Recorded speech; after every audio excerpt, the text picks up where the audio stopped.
Sir 2 తారీఖు వాళ్ళు application పెట్టుకుంటే 3 తారీఖు పోలీసులు తిరస్కరించారు. 4 తారీఖు హీరో కానీ హీరోయిన్ కానీ సినిమా ప్రొడ్యూసర్స్ కానీ ఎవరు థియేటర్ రావడానికి వీల్లేదు. ఈ థియేటర్లో మేము సెక్యూరిటీ ఇవ్వలేము. ఈ థియేటర్కు ఉన్నది ఒకటే దారి.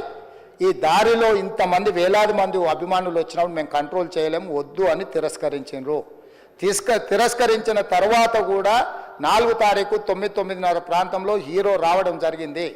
రావడం కారులో వచ్చి థియేటర్లో పోయి సినిమా తెచ్చి మళ్ళీ కారులో వెళ్ళిపోతే పెద్దగా ఇంత ఇబ్బంది జరుగుతుండేనేమో లేదో నాకు తెలియదు.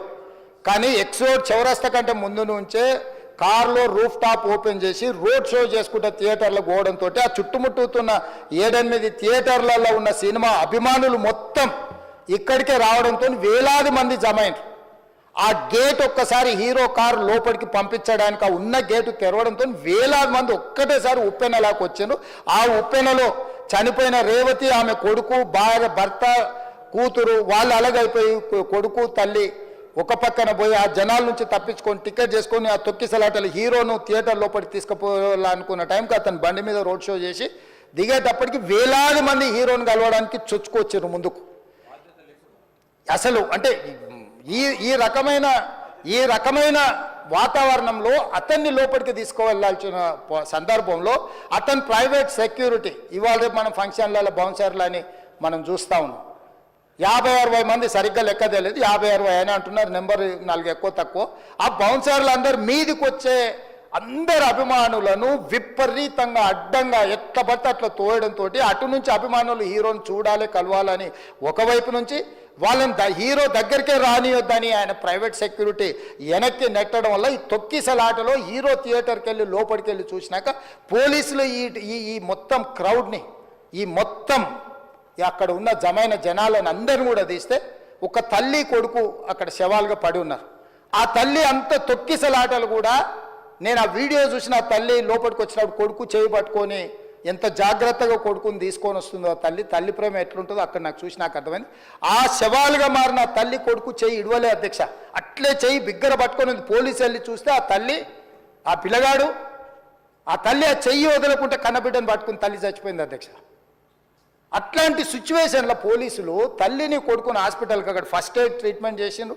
పోలీసులు ఏం డాక్టర్లు కాదు, హుటిన తరలించిండ్రు. హాస్పిటల్కి వెళ్ళిన తర్వాత తల్లి చచ్చిపోయింది, పిల్లోడు కోమాలు ఉండు, ఆల్మోస్ట్ పోలీసులు పిల్లవాడు కూడా చచ్చిపోయింది అనుకున్నారు. బ్రెయిన్ డెడ్ అయింది, ఆక్సిజన్ అందక ఆ అబ్బాయికి. సో ఆ సిచ్యువేషన్లో వెనక్కి పోలీసులు వచ్చి హీరో గారికి విషయాన్ని తెలియజేసి హీరో గారు వెళ్ళిపోతే హీరో ఎందుకు వెళ్ళిపోవాలనుకున్నారు పోలీసులు అంటే ఇంకా వేలాది మంది అభిమానులు అక్కడనే ఉన్నారు. హీరో గారు థియేటర్లో కూర్చొని ఉండడం వల్ల సినీ ప్రముఖులు ఉండడం వల్ల ఈ బయట జమైన వేలాది మంది అభిమానులు అక్కడ నుంచి పోకుండా అక్కడనే ఉండడంగా థియేటర్ లోపల కూడా బాల్కనీలో టాప్ బాల్కనీలో హీరో కూర్చుంటే నేల కింది నుంచి పై వరకు వెనక్కి తొక్కుట పైకెక్కి హీరోకి చేతులు కలపాలని కోతులు ఎగబడ్డట్టు కోట మీదకి కోతులు ఎగబడ్డట్టు ఉల్టా పైకి తొక్కిసలాట జరిగింది అధ్యక్ష. థియేటర్ వాళ్ళు పోలీసులను హీరో దగ్గరికి వెళ్ళి చెప్పడానికి కూడా అనుమతి ఇవ్వకుండా థియేటర్ వాళ్ళు పోలీసులను బ్లాక్ చేశారు అధ్యక్ష. ఎప్పుడైతే హాస్పిటల్లో తల్లి చచ్చిపోయిన పిల్లగాడు కూడా ఆల్మోస్ట్ చావు నోట్లో ఉన్నాడు అని తెలిసి పోలీసులు వచ్చి ఏసీపీ వెళ్ళి చెప్పడానికి పోతే థియేటర్ సిబ్బంది లేదు హీరో దగ్గరికి వెళ్ళడానికే వీలేదని చాలాసేపు పోలీసులను కూడా హీరో దగ్గరికి పోనీయలేదు అధ్యక్ష వాళ్ళ ప్రైవేట్ వీళ్ళు. చివరికి ఏసీపీ కోపం వచ్చేసి మిమ్మల్ని అందరిని తీసి లోపల వేయాల్సి వస్తుందని అని చెప్పి పోయి హీరోకు ఏసీపీ క్లియర్గా ఇద్దరు చనిపోయినరు, మీరు ఇక్కడ కూర్చుంటే థియేటర్లోనగా థియేటర్ బయట ఉన్న వేలాది మంది ఈ సినీ అభిమానులను మేము కంట్రోల్ చేయలేకపోతున్నాం, ల్యాండ్ ఆర్డరు శాంతి భద్రతలు దాటిపోయినాయి, మేము లాఠీ చార్జ్ చేయాల్సిన పరిస్థితి ఉంది, మీరు దయచేసి వెళ్ళిపోండి, వచ్చిండ్రు చూసిండ్రు కదా వెళ్ళిపోండి అంటే లేదు నేను సినిమా అయిపోయే వరకు ఇట్లే కూర్చుంటానని పోలీసులతో చెప్పిండని సిటీ కమిషనర్ నాకు చెప్పడం జరిగింది అధ్యక్ష. అదేవిధంగా ఇంకా కంట్రోల్ కాకపోవడంతో అప్పుడు డీసీపీ పై అధికారి రంగంలో దిగి వాళ్ళ అందరినీ లోపల వాళ్ళు ఎంబడున్న అడ్డుకుంటున్న వాళ్ళను పోలీసులతో జరిపించి చక్కగా డీసీపీ పోయి హీరో గారికి బయట చనిపోయినరు, పరిస్థితి చాలా గందరగోళంగా ఉన్నది, మీరు ఇక్కడ నుంచి కదలాల్సిందే లేకపోతే మిమ్మల్ని పోలీస్ స్టేషన్కు తీసుకెళ్లాల్సిన పరిస్థితి వస్తుంది, మీరు ఇక్కడ నుంచి కదలాల్సిందే అని బలవంతంగా అతన్ని సినిమా మధ్యలో 12 గంటల సమయంలో రాత్రి 12 గంటల సమయం అట్టిట్టుగా ఆ సమయంలో అతను తీసుకొచ్చి బండెక్కిస్తే మళ్ళీ అతను రూఫ్ టాప్ ఓపెన్ చేసి మళ్ళీ చేతులు ఊపుకుంటూ రోడ్ షో చేసుకుంటూ అంటే తల్లి చనిపోయి పిల్లగాడు చావు బతుకుల మధ్యలో ఉన్నాడు, మీరు వెళ్ళండి అని వెనక్కి పంపిస్తే కూడా మళ్ళీ కారులో రూఫ్ టాప్ ఓపెన్ చేసి చేతులు ఊపుకుంటా అభిమానులను సంతోషపెట్టుకుంటా రోడ్ షో చేసుకుంటా అతను వెళ్ళిపోయింది అధ్యక్ష. పోలీసులు కేసు చేసిరు, కేసు మీద థియేటర్కి సంబంధించిన కొంతమందిని అరెస్టు చేసిరు. అరెస్టు చేసి 10-11 రోజుల తర్వాత పోలీసు హీరో గారింటికి వెళ్ళిండ్రు. మీరు కూడా కేసులో A11 మీ మీద కేసు ఉందని చెప్పడానికి పోలీసులతో దురుసుగా ప్రవర్తించిండు. మీరు ఆ వీడియోలన్నీ కూడా చూసిండ్రు. ఆ పరిస్థితిలో చట్టాన్ని అమలు చేసే పోలీసులు ఆల్రెడీ ప్రాణాలు పోయినాయి, ఒక నిరుపేద తల్లి చనిపోయింది, కొడుకు చావు బతుకుల మధ్యలో ఉన్నాడు. ఆ రోజు కోర్టులో కేసులు కూడా వస్తున్నాయి. కోర్టుకు కూడా మీరు విచారణలు ఏం చేసిండ్రని కోర్టుకు కూడా పోలీసులు జవాబు చెప్పాల్సిన పరిస్థితి ఉండే అధ్యక్ష. దాంతో మాట్లాడితే వాళ్ళు చాలా బాధ్యతారహితంగా సమాధానాలు ఇచ్చారని మా పోలీస్ సిబ్బంది చెప్తున్నారు. దాంతోనే అతన్ని పోలీస్ స్టేషన్ తీసుకెళ్ళారు అధ్యక్ష. ఇక్కడి వరకు ఒక హీరో, ఒక థియేటర్లో జరిగిన సంఘటనలు, వీటన్నిటి నేపథ్యంలో పోలీసులు వాళ్ళ విధి నిర్వహణ నిర్వహించారు అధ్యక్ష. ఎప్పుడైతే అతను పోలీస్ స్టేషన్కు తీసుకెళ్ళిరో కొన్ని రాజకీయ పార్టీలు పైశాచికంగా ఎంత నీచంగా నన్ను తిట్టుకుంటా పోస్టులు పెట్టినరంటే, అంటే తెలంగాణ समाजంలో మలక్పేట్ बलाला साहब के कॉन्स्टिट्यूंसी के वोटर है उन लोग, मलकपेट के छोटे नौकरी, उसका नौकरी अकबर साहब वो 30,000 नौकरी करता है, उसके परिवार में कोई कमाई नहीं है, एक टिकट 3,000 रुपये में खरीदा, वो बच्चा उनका फैन है बोल के उनके परिवार 12,000 रुपये रखकर 4 टिकट खरीद के पिक्चर को गए. 30,000 महीने को कमाने वाले నెలకు 30,000 జీతంతో పనిచేసి ఒక ప్రైవేటు చిన్న దాంట్లో ఉద్యోగం చేసుకునే తండ్రి తన కొడుకు ఆయన అభిమానాన్ని కుటుంబము 12,000 రూపాయలు 3,000కు ఒక టికెట్ 12,000 రూపాయలు పెట్టి సినిమా థియేటర్కి వెళ్తే థియేటర్లో చనిపోయిన 11వ రోజు వరకు వీళ్ళు ఎవరు హీరో కానీ ప్రొడ్యూసర్ కానీ ఎవరు కానీ ఆ కుటుంబాన్ని చనిపోయిన కుటుంబాన్ని కానీ హాస్పిటల్లో చావు బతుకుల మధ్యలో ఉన్న పిల్లవాడిని పరామర్శించడానికి కూడా పోలేదు అధ్యక్ష. ఇది ఏ రకమైన మానవత్వం అధ్యక్ష, నాకు అర్థం కాలే. ఇలాంటి మానవత్వం లేకుండా వ్యవహరించిన వాళ్ళను పోలీసులు విధి నిర్వహణలో భాగంగా పోలీస్ స్టేషన్కు తీసుకెళ్తే ఒక ఆయన ట్విట్టర్లో పెడతాడు అడ్డగోలుగా 10 ఏళ్ళు మంత్రి చేసి ఉద్యమాలు చేసినామని చెప్పుకునేటోళ్ళు, ఉద్యమాల సమయంలో సినిమా షూటింగ్లో జరగొద్దని దాడులు చేసిన వ్యక్తులు ఇవాళ అతను భగవత్ స్వరూపుడు, అసలు అతన్ని పోలీసులు ముట్టుకుంటారా? అసలు ఈ రాష్ట్రం ఏమైపోతుంది? రాష్ట్రం ఉంటుందా? ఈ రకంగా రాజకీయ పార్టీలు అధ్యక్ష, రాజకీయ పార్టీలు ప్రజాప్రతినిధులుగా చనిపోయిన ప్రాణాల విలువ లేకుండా చావుకు కారణమైన ప్రత్యక్షంగా పరోక్షంగా అయిన వాళ్ళని పోలీస్ స్టేషన్కు విచారించడానికి పిలిస్తే కూడా అది కూడా తప్పుపట్టి ప్రభుత్వాన్ని బద్నాం చేయాలి, ముఖ్యమంత్రిని తిట్టాలని ఎంత నీచమైన భాష వాడింది అధ్యక్ష. యూట్యూబ్లలో మీరు చూడండి. నాకేముంటుంది అధ్యక్ష, ఏంది ఆ సినిమాకు స్పెషల్ రిలాక్సేషన్స్ ఇచ్చి ఇవాళ సినిమా ఏదైతే వ్యాపారం చేసిందో సినీ పరిశ్రమను ప్రోత్సహించాలని మొదటి వారం అత్యధికంగా సినిమా ధరలతో టికెట్లు అమ్ముకోవడానికి, స్పెషల్ షోలు వేసుకోవడానికి, బెనిఫిట్ షోలు వేసుకోవడానికి ప్రత్యేకమైన అనుమతులు ఇచ్చింది నా ప్రభుత్వమే కదా, మా ప్రభుత్వమే అధ్యక్ష. సినీ పరిశ్రమను ప్రోత్సహించాలనే మా విధానం.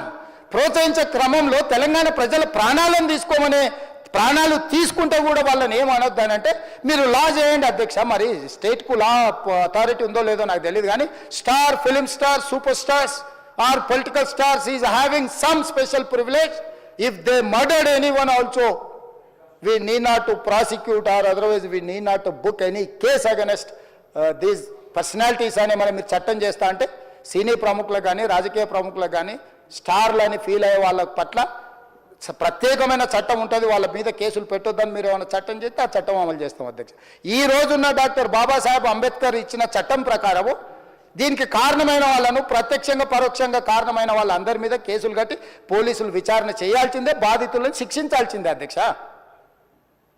సో ఈరోజు ఆ కుటుంబాన్ని ఆదుకోవడానికి ఈరోజు కూడా ఆర్థికపరమైన విషయాల్లో కానీ దీంట్లో కానీ వాళ్ళు ఎవరు పెద్దగా ఆసక్తి, కనీసం సినిమా వాళ్ళు ఒక్కరోజు అతను పొయ్యి వస్తే సినీ ప్రముఖులందరూ అతని ఇంటికి వెళ్ళి అతనికి మొత్తం ఏదో కాళ్ళు చేతులు యాక్సిడెంట్లో పోయినట్టు కన్నీళ్లు గారుస్తారు. ఈ సినీ ప్రముఖులు ఒక్కరైనా హాస్పిటల్కి పోయినరా అధ్యక్ష? నేను సూటిగా తమ ద్వారా సినీ ప్రముఖులను నేను అడుగుతున్నా అధ్యక్ష. తల్లి చనిపోయి 9 సంవత్సరాల పిల్లగాడు బ్రెయిన్ డెడ్ అయ్యి ఆక్సిజన్ అందక 20 రోజుల నుంచి హాస్పిటల్లో కోమాలో ఉంటే ఈ సినీ ప్రముఖులు ఒక్క రోజు కోసం పోలీస్ స్టేషన్ పోయిన ఇంటికాడ క్యూ కట్టి ప్రభుత్వాన్ని తిడుతుండ్రు, నన్ను తిడుతురు, అతన్ని పరామర్శిస్తున్నారు. ఏమైంది అధ్యక్ష? అతను కాలు పోయిందా, కన్ను పోయిందా, చేయి పోయిందా, ఏమైనా కిడ్నీలు దెబ్బతిన్నా, ఏమైంది? అతన్ని ఇంతమంది సినీ ప్రముఖులు పరామర్శించరు, కలిసిండ్రు, అభినందించిండ్రు.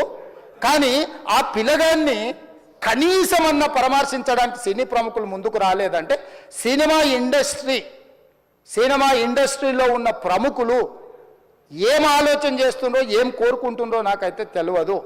100% जो भी अकबरुद्दीन ओवैसी साहब ने जो मुद्दा उठाए, वो मुद्दा के लिए मैं ये बात कह रहा हूं, सचमुच बोल रहा हूं, ये शर्म की बात है. 20 दिन के बाद भी एक दिन के लिए उनको पुलिस स्टेशन को लेकर गए तो हाई कोर्ट भी इमीडिएट अजर्नमेंट मोशन, लंच मोशन ले लिए, उनका बेल भी दे दिए, सब कुछ. आधी रात को 11-12 बजे अपने लोग बोल रहे थे जेल का दरवाजा खोलो, 12 बजे उनको छोड़ो.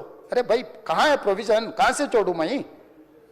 कोई मेरा घर का मामला नहीं है. मेरा घर का मामला है तो मेरा गेट निकाल के आने वाले जाने वाले को मैं बोल सकता हूं. जेल का दरवाजा मेरा हाथ में नहीं है, कानून के हिसाब से चलाने का है मेरे को. रात 12 बजे अरे वो फिल्म स्टार है उसको छोड़ दो. भाई अगला दिन मैं रहे तो ना फिल्म स्टार को छोड़ने के लिए. अगर आधी रात को 12 बजे किसी को जेल से छोड़ने का कोई लॉ है तो बोलो, मैं भी लागू करता हूं.